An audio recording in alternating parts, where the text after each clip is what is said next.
Hi student, आप सभी को आपके चैनल एबीपीएन एजुकेशन में स्वागत है। और आज हम लोग देखेंगे अलजेब्रा यानी बीजगणित का पार्ट 3। पार्ट 2 हमने देखा और उसमें क्या जाने कि आखिर बहुपद कितने तरह के होते हैं, कितने टाइप्स के होते हैं, गुणांक क्या होता है, बहुपद का गुणांक क्या होता है, उसका घात क्या होता है, उसका मानक रूप में कैसे लिखते हैं, ये सभी के बारे में जानें। और आज हम उसको थोड़ा सा रिवीजन करते हुए आगे की ओर बढ़ेंगे।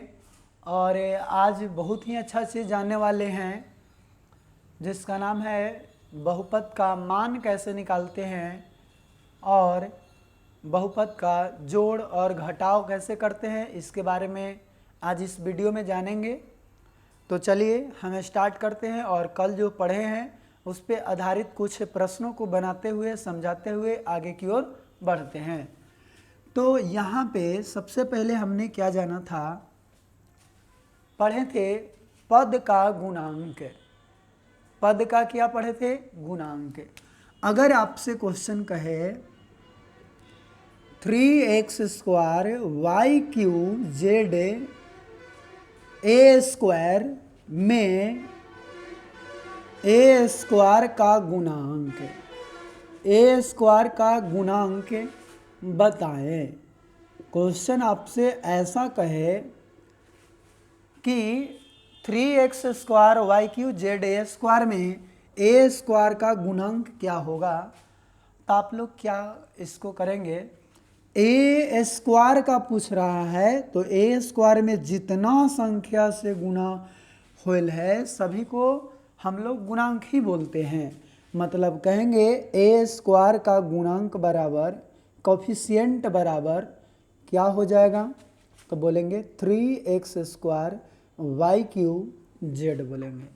लेकिन क्वेश्चन कुछ ऐसा रहता, क्वेश्चन 2, कि -5y5 का गुणांक बतावे, का गुणांक बतावे। अब इसमें आप लोग को ये नहीं कहेगा कि किसका गुणांक बतावे, y5 का गुणांक बतावे कि 5 का गुणांक बताएं। तो यहाँ पे जो है हम लोग क्या याद रखेंगे कि जो y5 है बस यहाँ पे वेरिएबल एक ही है। अगर वेरिएबल एक ही है तो हम डायरेक्ट लिखेंगे गुणांक बराबर -5। y5 में क्या चीज़ से गुना हुआ है? -5 से। डायरेक्ट क्या लिखेंगे? -5। और ये जो ऐसा आंसर जो आता है उसको हम लोग बोलते हैं अंक गुणांक, यानी कि उसको लिटरल कोफिशिएंट कहते हैं। ठीक है, लेकिन सॉरी, यहाँ पे लिटरल कोफिशिएंट नहीं, न्यूमेरिकल कोफिशिएंट कहते हैं। ठीक है, अब उसके बाद यदि हम देखें ये गुणांक, तो इस प्रकार से हम लोग कल देखे थे। और आगे इसको हम देखें तो पद का घात पढ़े थे। ठीक है, कि पद का घात क्या होता है यहाँ पे आप लोग समझिए। तो अगर क्वेश्चन ऐसा कहेगा कि x² y⁻³ z⁻5 का घात बताए, का घात बताए। अगर इसका घात पूछेगा तो आप लोग क्या करेंगे कि जो a⁵ और z y x सभी के सभी क्या है? वेरिएबल है।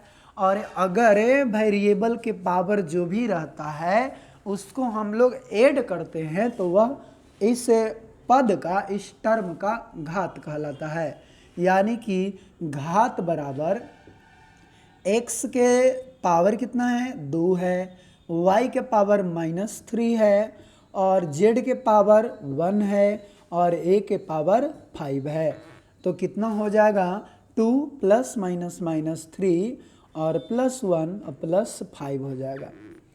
अब यहाँ ध्यान दीजिए, 2 और 1 3 और 3 में से 3 गया कटकुट, यहाँ क्या बच गया? 5।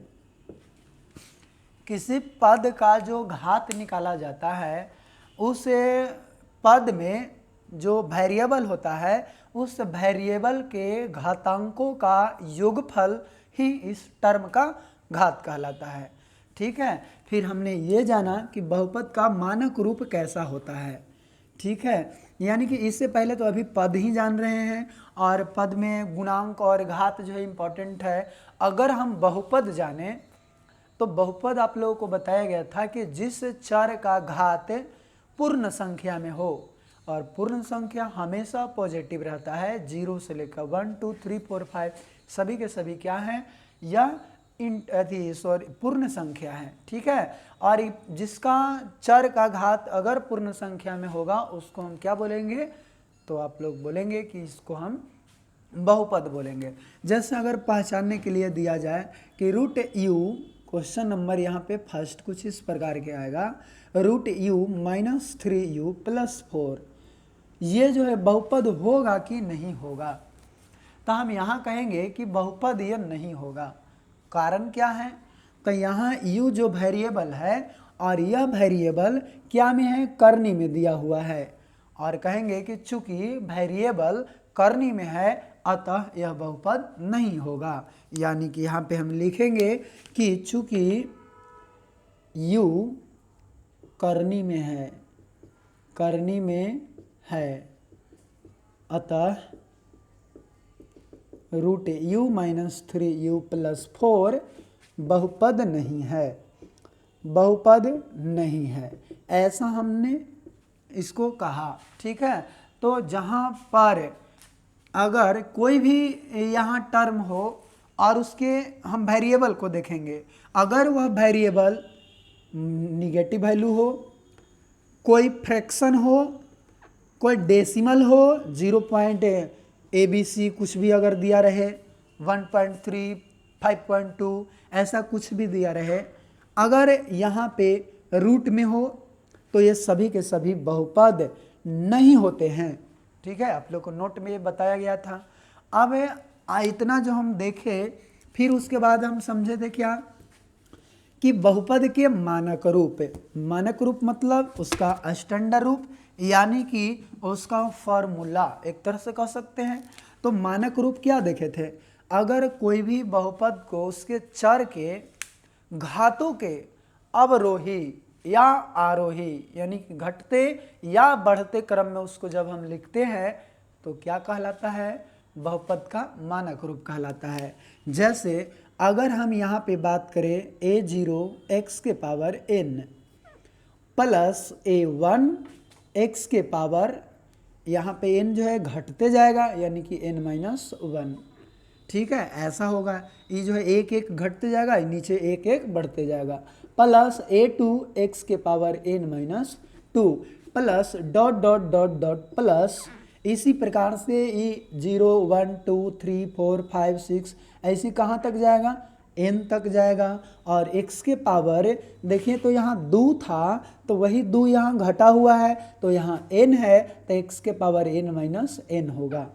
ठीक है, और इसके तो इसको हम देखें तो क्या ये हो गया जी, an और x के पावर n-n मतलब 0 और ये पूरा खत्म हो जाएगा, x के पावर 0 मतलब 1 यानी a के पावर n भी कह सकते हैं। तो ये बहुपद का मानक रूप कहलाएगा। अगर इधर से यदि लिखना चाहें तो वो भी होगा, जैसे कि a के पावर n और a के पावर n नहीं an और प्लस इसको हम घटते जाएंगे। ठीक है, यहाँ समझ जाइए आप लोग क्या कि यहाँ पे 0 है, ठीक है, यानी n-1 है, और plus dot dot dot dot plus इसको लिखें तो a2 x के power n-2 plus a1 x के power n-1 plus a0 x के पावर n। ये दोनों तरीका जो लिखा हुआ है, एक बढ़ते क्रम में एक घटते क्रम में लिखा हुआ है, तो दोनों का दोनों यह क्या कहलाएगा, बहुपद का मानक रूप कहलाएगा। जैसे अगर हम पढ़े थे एक घातीय बहुपद यानी कि रैखिक बहुपद, तो इसको ax प्लस b लिखते हैं, इसका व्यापक रूप मानक रूप। लेकिन इसी प्रकार से हम इसको ऐसे भी कह सकते हैं b प्लस ax। ठीक है, आप लोग एक और पढ़े होंगे द्विघात बहुपद का व्यापक रूप, x square plus b x plus c, आप ऐसा भी कह सकते हैं c plus b x plus ax square. तो ये दोनों तरीका सही है, लेकिन ज़्यादातर आप लोग को ये मिलेगा। ठीक है, आप त्रिघात बहुपद की इसी प्रकार से देखे थे ax³ और plus b x square plus c x plus d. आप इसको ऐसा भी लिख सकते हैं कि d plus c x plus b x square plus AX3 ऐसा भी आप लोग लिख सकते हैं। ठीक है, अब आगे देखते हैं।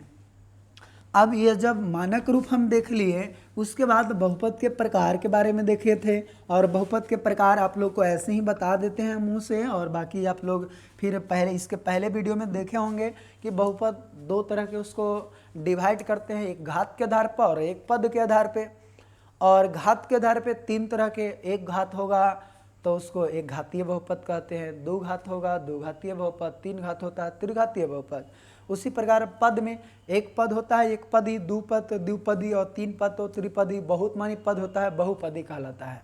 ठीक है, और एक भी उसमें चार का जो है घात 0 अगर हो तो उसको अचर पद कहते हैं।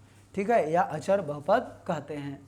अब यहाँ पे आप लोग समझिएगा, जो इसके आगे हम बताने वाले हैं, एक और चीज़ आप लोगों को बताया गया था, बहुपद का घात। यानी कि बहुपद तो ढेर सारी उसमें टर्म रहेंगे, यानी कि पद उसमें बहुत सारे रहेंगे, लेकिन उन सभी टर्मों में जिस टर्म का घात अधिकतम रहे वही क्या कहलाता है, पूरे बहुपद का घात कहलाता है। आगे आज कुछ नए सीखते हैं, और उन नया में क्या है तो यहाँ पे समझिए, बहुपद का शून्यक। बहुपद का शून्यक, शून्यक अर्थात इसको मान भी कह सकते हैं। ठीक है, बहुपद का शून्यक या इसका मान। मान का मतलब जैसे x का वैल्यू कुछ भी रखते हैं उसमें, उसका वैल्यू निकल जाता है, उसको मान कहेंगे। लेकिन शून्यक क्या होता है, तो हम बोलेंगे कि चर का वैसा मान, चर का वैसा मान जो बहुपद में रखने पर, बहुपद में रखने पर पूरा बहुपद को शून्य कर दे, शून्य के बराबर कर दे, शून्य के बराबर कर दे, उसे बहुपद का शून्य कहते हैं, शून्यक कहते हैं, बहुपद का शून्यक कहते हैं। जैसे अगर यहाँ पे हम देखें, एक क्वेश्चन दे देते हैं कि 2x प्लस 2x प्लस 2 का शून्यक बतावे, का शून्यक बतावे, ऐसा क्वेश्चन कर दिए। तो इसमें हम क्या करेंगे, x का बारी बारी हम मान रखेंगे, यानी कि जब इसको हम कहेंगे जब x बराबर 1 तो क्या इसका वैल्यू होगा, 2 गुना 1 प्लस 2 बराबर 2 2 4 हो गया। इसका वैल्यू, इस बहुपद का वैल्यू 0 के बराबर नहीं हुआ, अतः x का जो वैल्यू है यह 1 या शून्यक इसका नहीं कहलाएगा। लेकिन हम इसको हम क्या करें, अब कहेंगे जब x बराबर -1 तो 2 गुना -1 प्लस 2 तो कितना आ गया 0। यानी -1 जैसे इस बहुपद में रखें, पूरे बहुपद क्या बना दिया, 0 बना दिया। और 0 जैसी बन जाए कहेंगे अतः -1 2x प्लस 2 का इतना का शून्यक होगा, शून्यक होगा। ठीक है, ऐसा होगा। जब यहाँ पे देखिए -1 भरे हम x के जगह पे, तो पूरा बहुपद का मान क्या आ गया, 0 आ गया। तो इसी को हम बोलेंगे बहुपद का शून्यक है। ठीक है, अब आगे यदि इसको हम देखें एक और एग्जाम्पल के माध्यम से, तो आप लोग यहाँ पे समझिए। जैसे हम यहाँ पे दूसरा एग्जाम्पल ले लिए, दूसरा example x square plus x square plus 5x plus 6, 5x plus 6 का शून्यक बताएं, शून्यक बताएं। ठीक है, तो यहाँ पे देखिए हम बारी बारी से क्या करेंगे, भरेंगे। जब x बराबर 1 2 3 कुछ भी भरेंगे। हम यहाँ पे x बराबर 2 रखते हैं। ठीक है, तो यहाँ पे देखिए तो 2 के स्क्वायर प्लस 5 गुना 2 और प्लस 6 कितना हो गया, 2 दूनी 4, 5 दूनी 10 और 6, तो 10 6 16 4 20 हो गया। ठीक है, यानी कि ऐसा लग रहा है कि प्लस रखेंगे तो ये हमेशा प्लस में ही मान आएगा, कभी भी जीरो नहीं हो सकता है। तो हम यहाँ क्या करेंगे, जब x बराबर -2 लिख के देखते हैं तो 2 के स्क्वायर माइनस 2 के स्क्वायर प्लस 5 गुना -2 प्लस में 6, तो 2 दूनी यहाँ पे 4 हो गया और प्लस 5 दूनी -10 हो गया और प्लस 6 हो गया, तो 6 और 4 कितना हो गया, फिर से 10 हो गया -10 और 10 - 10 = 0 हो गया। तो 0 आ गया किसके कारण, -2 के कारण। अतः इस बहुपद का शून्यक कितना होगा, तो किसके कारण 0 हुआ था, -2 के कारण, इसका मतलब -2।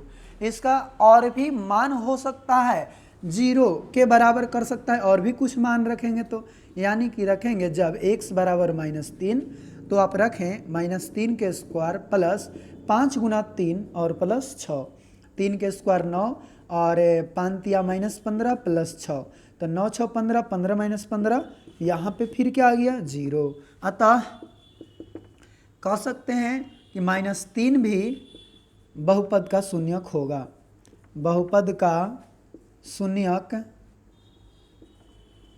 होगा। ठीक है, अतः -3 भी बहुपद का क्या कहलाएगा, शून्य कहलाएगा। तो यहाँ पे हम लोग देखा कि क्या शून्यक होता है, उसको मान कैसे निकालते हैं। लेकिन एक बात आपके मन में जो है आ रहा होगा कि सर इसके पहले जो एग्जाम्पल बताए थे उसका शून्यक 1 आया, और भी आ सकता था, तो नहीं, ऐसा नहीं है। क्यों नहीं है, हम अभी बताने वाले हैं। इसका जो है शून्यक 2 आया और भी आ सकता है, ऐसा संभव नहीं है। अब क्यों संभव नहीं है, इसको समझते हैं। तो थोड़ा सा एक नियम है कि अगर चर का अधिकतम घात जितना रहेगा, यानी कि बहुपद का घात के बराबर ही शून्यक आएगा। ठीक है, कहेंगे कि किसी बहुपद का जितना घात होता है शून्य की संख्या उतना ही होती है।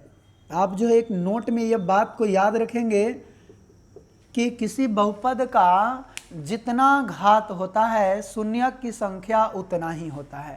जैसे इसके पहले हम दिए थे क्या, 2x + 2, तो इस बहुपद का घात कितना है, 1, इसका मतलब उसका शून्यक तो 1 निकला था। लेकिन इस बहुपद का घात कितना है, 2, तो इसका भी शून्य कितना होगा, 2। यानी कि ऐसा कह सकते हैं कि रैखिक बहुपद का शून्यक 1 होता है, द्विघात बहुपद का शून्यक की संख्या 2 होता है, उसी प्रकार त्रिघात बहुपद के शून्य की संख्या 3 होता है। ठीक है, तो इतना जो है आपने समझ गए होंगे। अब आगे बढ़ते हैं, और आगे क्या है भाई, तो अब समझते हैं बहुपद का जोड़ और घटाओ।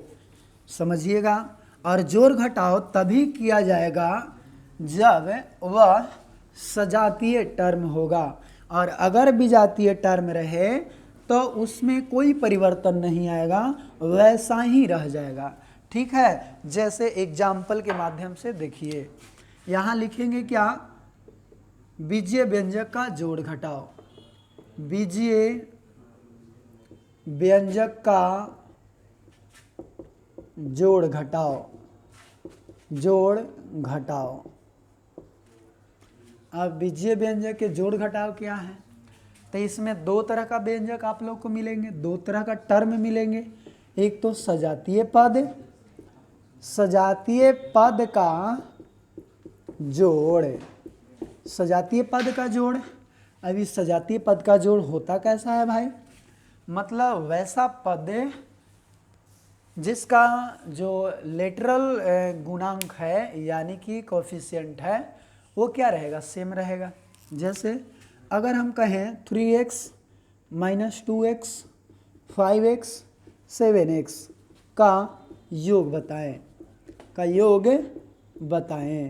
तो यहाँ पे सभी के सभी जो टर्म हैं, कौन सा टर्म है? सजातीय टर्म है। तो सजातीय टर्म क्या है उसको पीछे वाला वीडियो में आप जाकर देख सकते हैं। अब देखिए 3x माइनस 2x 5x और 7x सभी के सभी सजातीय पद है। इसको जोड़ना है, आप जो एकदम सिंपल जो संख्या को जोड़ते हैं, अंक को जोड़ते हैं, बस उसी अंक को जोड़ते चला जाना है और लास्ट में जो इसका कोफी अथी रहे यानी कि जो वेरिएबल रहे उस वेरिएबल को लगा देते हैं। यानी 3x प्लस माइनस 2x और प्लस 5x और प्लस 7x।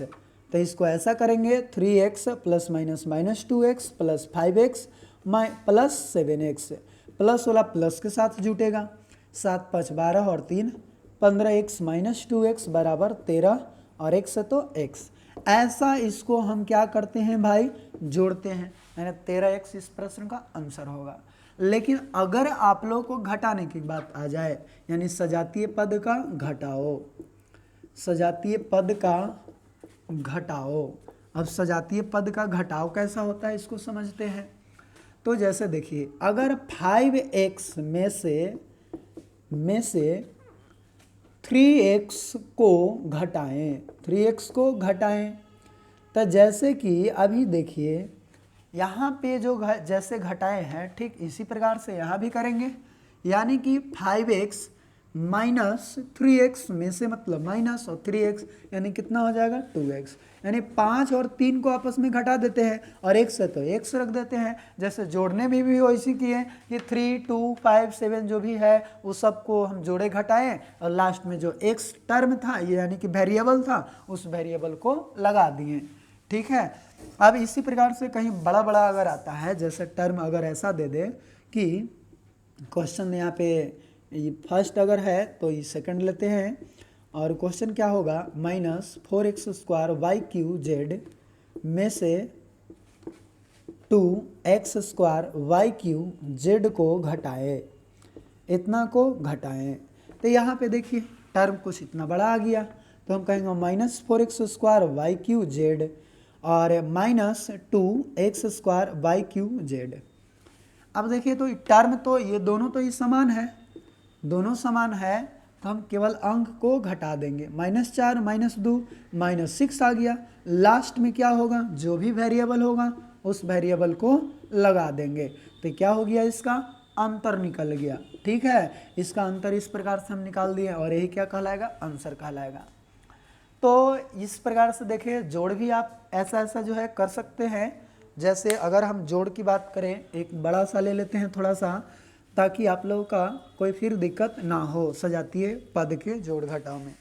अब आप समझ सकते हैं यहाँ पे अगर ले रहे हैं -3x square Y plus 5x square Z और प्लस 3 तथा 5x square Y minus 2x square Z plus 5 को जोड़े, ऐसा यहाँ पे क्वेश्चन दे दिए। ठीक है, अब देखिए इसको जोड़ना है तो क्या करेंगे simple -3x square plus 5x square Z -3। अब यहाँ पे आप दो तरह से जोड़ सकते हैं, एक बचपन वाला विधि जो भी है उसको सेम नीचे लिख दीजिए। यहाँ केवल अचर पद है तो आप यहाँ केवल 5 लिखेंगे, -2x स्क्वायर जेड है तो इसको लिखेंगे x स्क्वायर जेड के सामने लिखेंगे यानी x स्क्वायर जेड और यहाँ -2 है तो -2। फिर यहाँ पे क्या है x स्क्वायर वाई है, ठीक है, -3x स्क्वायर वाई, तो x स्क्वायर वाई किस में है यहाँ पे है तो यहाँ लिखेंगे 5x स्क्वायर वाई। अब इसको जोड़ना है तो -3 और 5 को जोड़ेंगे तो यहाँ पे 2 हो जाएगा। ठीक है, और 5 और 2 यानी कि 5 में से 2 को अगर जोड़ते हैं -2 को तो यहाँ पे +3x स्क्वायर जेड होगा और यहाँ प्लस बच जाएगा। उसके बाद 5 में से 3 गया कितना हो जाएगा 2x स्क्वायर वाई। ठीक है, और जो भी x स्क्वायर वाई है तो x स्क्वायर वाई लगाएंगे, अलग है तो अलग, और ऐसा ही लिख देंगे आंसर होगा। ठीक है, अब एक और एग्जाम्पल हम बताते हैं आप लोग को ताकि आप लोग को बिल्कुल 30 मिनट हो गया। अब देखिए आगे थोड़ा सा हम बताते हैं, और वो आगे क्या है यहाँ पे समझिए। जैसे इसी प्रकार से अगर घटाव आपको पूछ दिया जाए बड़ा बड़ा, यानी कि उसमें टर्म है, कई टर्म हो, ठीक है। जैसे अगर क्वेश्चन ऐसा हो जाए, यानी कि -5x a square Z plus 2x square p z minus 3ab में से 2x square a square Z और plus 8ab minus 2x square p z, ठीक है। इतना में से इतना को घटाएं। क्वेश्चन ऐसा आ गया, ठीक है, कि इतना में से इतना को घटाना है, तो घटाने का नियम बस एक ही है, और उसको आप दूसरा रूप में भी लिख सकते हैं, लेकिन नियम जो है अलग नहीं है। और नियम क्या है कि सबसे पहले जो फर्स्ट टर्म दिया हुआ है आप उस टर्म को लिख दें, -5x a square Z plus 2x square p z minus 3ab, और इसको फिर लिखेंगे तो इसको सेम होला, यानी 3ab वाला यानी किधर है, तो यहाँ पे है, यानी प्लस 8ab, और एक्स स्क्वायर पी जेड कहाँ है, तो एक्स स्क्वायर पी जेड यहाँ पे -2 में है, तो यहाँ लिखेंगे -2x स्क्वायर पी जेड, ठीक है। और फिर यहाँ पे एक्स ए स्क्वायर जेड कहाँ है, तो एक्स ए स्क्वायर जेड यहाँ पे है, यानी कि यहाँ भी 2 है, 2x और ए स्क्वायर जेड। अब समझिएगा थोड़ा सा बात, यहाँ पे ध्यान देने वाली क्या है कि अगर घटाते हैं और यहाँ पे कोई बीजीय व्यंजक मतलब कई पद के रूप में दिया हुआ हो, ठीक है, जैसे कि ये एक first term, second term, third term, यानी कि यहाँ टर्म की संख्या कितना है, 3 गो है, तो इसको जब हम घटाते हैं तो सभी का जो नीचे वाला होता है उसका चिन्ह परिवर्तन कर देते हैं, यानी प्लस है तो माइनस करेंगे, और ये माइनस है तो प्लस करेंगे, और प्लस है तो माइनस कर देते हैं। जैसे ही चिन्ह को परिवर्तन कर देंगे तो ऊपर वाला जो चिन्ह होगा इसका कोई मतलब नहीं, नीचे वाला चिन्ह के अनुसार काम करेगा। तो यहाँ पे -3ab और नीचे -8ab, तो -8ab और -3ab कितना हो जाएगा, तो अंक केवल हम घटाएंगे, जोड़ेंगे, दोनों का चिन्ह जो है सेम है, तो 8 3 11, यानी -11 ab है तो ab लिखेंगे। उसके बाद देखिए यहाँ प्लस है, यहाँ भी प्लस है, दोनों प्लस प्लस है, तो 2 और 2 जोड़ देंगे तो 4 हो जाएगा, और जो वेरिएबल है उस वेरिएबल को लगा देंगे, एक्स स्क्वायर पी जेड। फिर उसके बाद देखेंगे ये दोनों का चिन्ह प्लस था तो यहाँ पे प्लस होगा। अब यहाँ देखिए ये माइनस और नीचे भी माइनस, तब दोनों का सेम चिन्ह है तो जोड़ देंगे, 5 2 7, और चिन्ह क्या होगा, दोनों का माइनस है तो यहाँ पे माइनस, और एक्स है तो एक्स, ए स्क्वायर तो ए स्क्वायर, जेड है तो जेड, और यही क्या हो जाएगा, इस प्रश्न का सही उत्तर हो जाएगा, ठीक है। तो इसको आप समझ गए होंगे कि सजातीय पद को आखिर जोड़ और घटाव कैसे करते हैं। अब यहाँ पे समझिए जो विजातीय पद होंगे, यानी कि कुछ ऐसा, यहाँ पे हम लिखते हैं थोड़ा सा, विजातीय पद का जोड़ घटाव, विजातीय पद का जोड़ घटाव, जोड़ घटाव। तो यहाँ पे विजातीय पद का मतलब क्या होगा, जैसे कि अगर 2 या 2 से अधिक टर्म जो अलग अलग हो, यानी कि उसमें वेरिएबल अलग अलग हो, जैसे अगर यहाँ पे करें 3x स्क्वायर वाई और 5x वाई स्क्वायर, तो यहाँ पे देखिए वेरिएबल सेम है लेकिन पावर के अनुसार देखा जाए तो अलग अलग है, यानी x में यहाँ पे x स्क्वायर है, यहाँ पे x 1 ही है, यहाँ y के पावर 1 है लेकिन यहाँ पे y के पावर 2 है, तो इसको हम लोग कहते हैं विजातीय पद, अनलाइक टर्म बोलते हैं, और इसको हमें जोड़ना है तो बस केवल ऐसा कर देते हैं और यही क्या हो जाता है, आंसर हो जाता है। इसको ऐसा नहीं ना करेंगे कि 5 और 3 8 और एक्स स्क्वायर एक्स के पावर 3 और वाई के पावर 3, ऐसा करने से यह बिल्कुल गलत हो जाएगा, ठीक है। और इसी प्रकार से अगर आप लोगों को घटाना भी है, मान लेते हैं दोनों टर्म को घटाने की बात करें, तो आप ऐसे ही केवल लिख दे 3x square Y minus 5x Y square, ऐसे केवल लिख देंगे तो यह घट गया। ठीक है, तो इस प्रकार से यह घटता है। तो इसी प्रकार से हम विजातीय पद रहता है तो उसको हूबहू केवल लिख देते हैं। ठीक है, तो अब आज हम इस वीडियो में इतना ही जानेंगे और फिर हम अगले वीडियो में कुछ और जानेंगे। तब तक जो है आप अपने बुक उठाइए, चाहे आप किसी भी क्लास का हो, आप 4, 5, 6, 7, 8, 9 तक हो, आप उठाएं और फर्स्ट चैप्टर आप उठाएं, आपसे ज़रूर बनेगा। सेकंड चैप्टर भी बन सकता है। ठीक है, तो पहले आप उठाएं, उसके बाद आप लोग बनाने की कोशिश करें। और इसी के साथ हम वीडियो को एंड करते हैं। थैंक यू, धन्यवाद।